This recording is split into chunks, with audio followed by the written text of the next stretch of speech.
for those facts is that the universe is in us.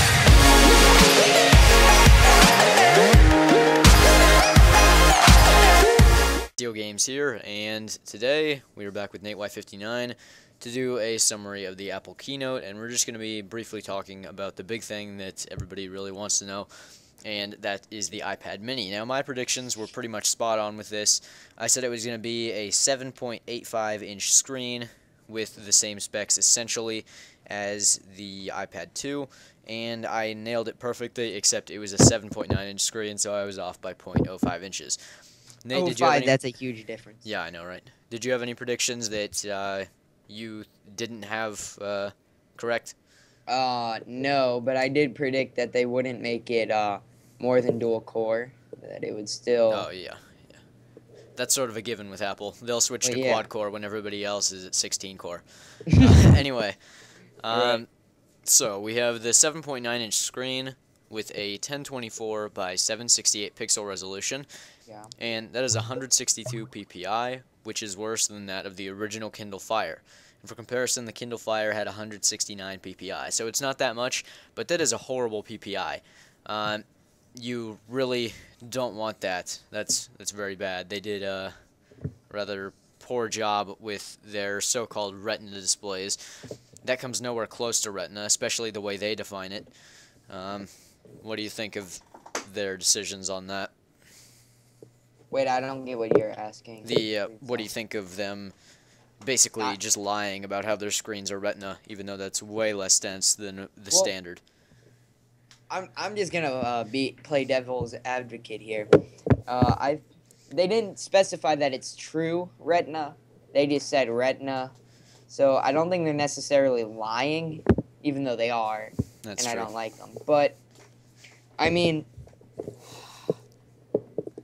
I think it's some bullshit. Yeah. What I think. I think the 7-inch tablet standard now is 1280 by 800. So for Apple's so-called Retina, I would expect maybe 1920 by 1200 out of something like this, maybe 1600 by 1200 or something like that, just because it's closer to the dimensions. I mean, but, yeah, it's pretty poor resolution. Retina is supposed to be it's supposed to be such a dense have such a dense pixel density that at a regular viewing distance you can't see any pixelation. But I remember reading an article somewhere or something. Some professor proved that at a regular distance, even with their Retina display, you can see you can see pixelation. Other people say they can't pick out the pixels on the iPhone 4, and I think that could be true for a lot of people, but I sure can, even at a normal viewing range, with I think on a phone is about 2 feet, because that's your arm span. Yeah. So 162 ppi, that's not even close, Apple, come on. Yeah. Our next point that we'd like to make is that they have a new dual-core A6 processor that's quad-core GPU built onto that, and it will probably be a Cortex A15 CPU. And ARM Cortex A15 is a very powerful processor, so I do have to give them some props for that, because not many other manufacturers are using the Cortex A15 chips from the ARM, and I think those will deliver decent performance, though I still think something like Samsung's Exynos could have been better. So what do you think about the whole power of the core over the number of cores and the clock speed? Nate? Read? Yep. My Skype's freaking out. I'm going to have to restart. Alright. I'll restart Skype. Okay. I'm going to go on then. Alright, so with that Cortex A15 chip, they're delivering a lot of performance, but you're also lacking clock speed. So I'm guessing that's probably going to be a dual-core chip at 800 megahertz, because Apple likes to underclock their processors to give you a little bit more battery life. If they would give you the option to overclock and underclock yourself with some kind of app, because they all have the same kernels essentially, then you could very easily adjust the battery life of your device and its performance if you were doing something more heavy, like work in Photoshop Mobile or whatever it's called. But I think that would just be a nice feature that they could add. They don't want you to brick your device or anything by turning the clock speed up too high or having your kids do that, so that's why Apple doesn't allow that. Obviously, Android is heavily customizable, so they do allow that in Android. But I just wish they would give you a little bit more option as far as overclocking those CPUs go. The quad-core GPU, that's maybe even a little bit less than standard now. A lot of the Tegra 3 phones and tablets have 12-core GPUs, which is quite impressive. Those are very powerful GPUs, and they could run modern games very well. Like the Nexus 7, which has the Tegra 3, that can run a game like Modern Combat, just no problem, 60 FPS all the time. Or Mortal Kombat. Yeah, even Mortal Kombat. Great game. Let's see. So I think we've covered that. They priced it at $329. What do you think of that price point? I mean, you can get an Android tablet with 6 times the power of the iPad Mini. I mean, the new Nexus tablet that's coming out, that's a perfect example. What is that? The Nexus 8? Yeah. Isn't it like the same price or something, but like considerably more? It probably could even be less, like around the $249 mark. Here, I think that should be fairly powerful. I don't know the exact specs on it or anything. It'll probably be either 1600 by 900, or I guess it would be 1600 by 1000 or something closer to that. I mean, another perfect example for me would be that it kind of doesn't work, but the price points for Android with the same specs are just so much lower.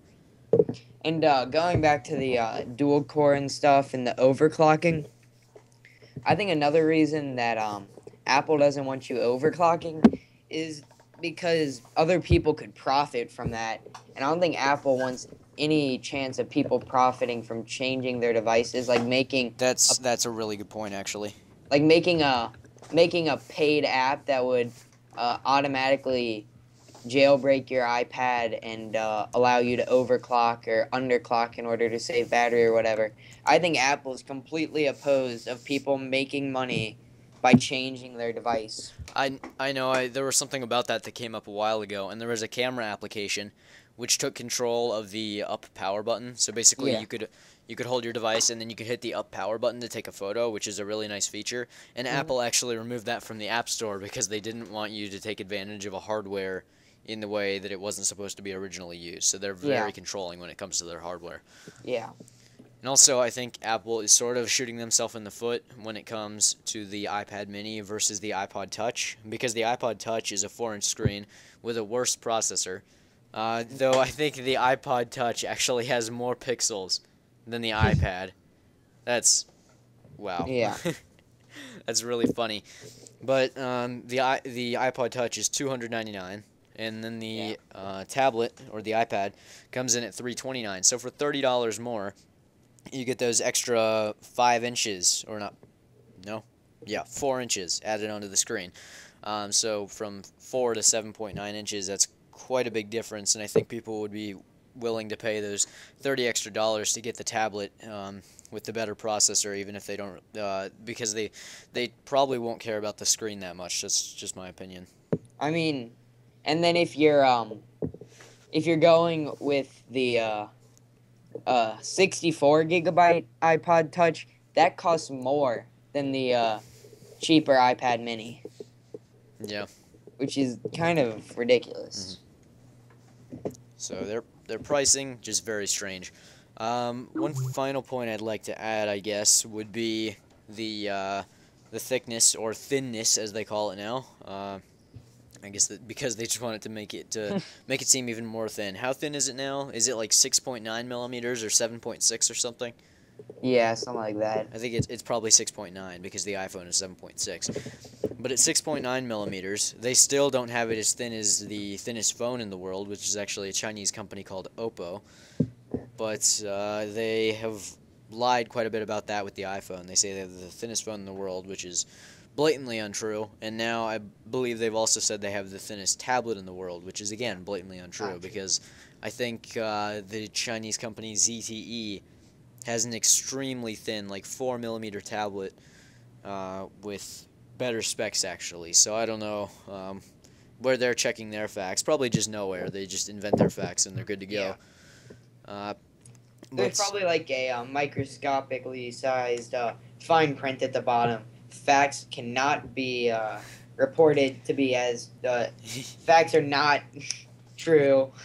They just have in the bottom of all their PowerPoint slides. They just have "Don't quote us on this." Yeah. They just lie. Oh Yeah. well. Let's see. I guess now we can move on to the new iMac, which I thought was actually pretty nice. As far as the look of it, it definitely looked like a very cool computer. But let's see. I'm trying to remember just exactly how thick it was. I believe it was just a little thicker than the iPad 1. Just a tiny bit thicker than that, so it's a very, very thin PC. It does get thicker in the back, obviously, because it needs to house the motherboard and all that kind of stuff. But one thing I'd be worried about that. You're talking about the MacBook Air, right? No, I'm talking about the iMac. The iMac. Okay, yeah, never mind. So, Sorry. it's an aluminum body. So what happens when your hard drive spins up and gets real hot after being used for a long time? I've seen people at school who have melted Mac Pros, and they're not even as thin as this thing. So what happens when that thing gets real hot? Do you think it's going to melt and people are going to have issues with it? Yeah, I mean, I think that if you look at the bottom of it, I'm looking at some pictures now, there looks to be some good ventilation. But I guarantee you there's no fan in this. And, I mean, even my computer, if I start playing a game, it starts heating up. It's not like the sides of it heat up, but the fans start going. And with what seems to be no fans or either a really small fan. They also, I'm just going to point this out real quick, and then you can continue. They have no fans on their NVIDIA Kepler GPUs. Wow. That's... So I think people are going to be having it. What's going to happen is the top of the aluminum chassis in the back is actually going to melt downward onto the components. That's going to cause shorting. People could reach back there instinctively and see what's going on, and they could get some pretty severe burns from that as well. So I think this also could be like an actual health issue. If it's going to get as hot as I think it is, then it could be pretty bad. Yeah. And you can get a GTX 680 in it, but I remember... it's a 680M, though. Oh, it is. Yeah, it is. But I remember some YouTubers were talking about that. I think it might have been Chimney Swift, and he has... I think he said he had a 680, and he was talking about how when he's using it, that thing starts pumping, and it starts roaring, and if you don't have any way... I mean, they're probably going to have a heat sink on it, but they're not going to have any fan or anything to go with it. I think they're going to have, and if the back of it, since it's so thin, gets hot enough, it might actually melt the LCD display, and that's going to end up horrible. Yeah. I think there are several things that could cause melting. There's the drive, the actual solder points on the motherboard, and that 680 GPU. I think the starting point is a 640, but that's still going to be pumping a lot of hot air out of there, so hopefully their vents will actually do some good, but I just don't know. Yeah. Apple have also started switching over from the DVI interface over to HDMI. That's good. They're actually starting to have some standardization. They certainly need it after introducing all their proprietary crap like Thunderbolt and Lightning. Yeah, I mean, with the new cable thing for their iPads and stuff, that's just a way for them to make money. Yep. Oh, yeah. Yeah. It's not even USB 3.0. That's what really bothers me. Is it really not? Nope, it's not. It's still 2.0. That's ridiculous. Yeah. And then also, they have removed optical drives from all of their, I think all of their new computers no longer have optical drives. So I bet they're selling their external readers, and I bet those are going to run you about $50. So if you need if you need to install some software that came with a webcam or something you just bought, you're going to have to spend an additional $50 if you want to get that to work with your Mac. Yeah. Just a way for them. I'm not sure if they're partnering up with other companies to try to get some more money from you, but it seems like something they would do, to be honest. Yeah. But I know the webcams they have are actually pretty decent, so hopefully you don't need to install any software, because if you do, you're screwed. Let's see. They also introduced a new Mac Mini, pretty much the same specs as the iMac, but it obviously doesn't have the built-in display. It just uses HDMI to connect to monitors. And again, no optical drive on that, even though they could probably just make it about 2 inches, or not 2 inches, a couple millimeters thinner, and they could add an optical drive onto that, which is kind of disappointing. Yeah. Let's see. Have they done anything with the Mac Pro recently? The Mac Pro. They have hinted that they want to release a new one in 2013, but after that it will probably die off because I guess they just don't have enough sales with that. Yeah. The $5,400 or whatever they charge for the base model is too expensive for a workstation PC. Yeah. And Companies besides like Pixar, they just can't afford that. And I mean, who would really, if you're gonna, I would never buy their server computer. I mean, and if I did, if I was given one, I would either boot camp it and get Linux or get a Windows server, because have you seen the Mac 10 server operating system? No, I haven't. Mac 10 Enlighten me. server or OS. Let's see. OS X server. I mean, it looks exactly the same. I don't know if it even adds any features like It probably doesn't in all reality. yeah. But I think there's one more thing to talk about, which was fairly impressive. They have the 13-inch Retina MacBook. Yeah. That's kind of cool, I guess. But if people really wanted Retina, I honestly think that we would have had it by now, because there are 5-inch phones that have 1080p displays. Yeah. People don't want Retina on a laptop. That's why there hasn't really been a flood to the market from somebody like HP or Lenovo. It's just because people don't want them that much. Yeah. I think it has a resolution of, in a 13-inch laptop, it's like 2560 by 1440, which is fairly nice. That's a good resolution. Yeah. But I don't really see that being useful for a normal person. The 1080p displays that you get on most 15.6-inch laptops right now, those are just fine for video editing and pretty much everything else. Mhm. How much do you want to bet that, since we're basically at the end of the video, that someone's gonna comment on this video? Well, I have a Mac and I can't even get a virus.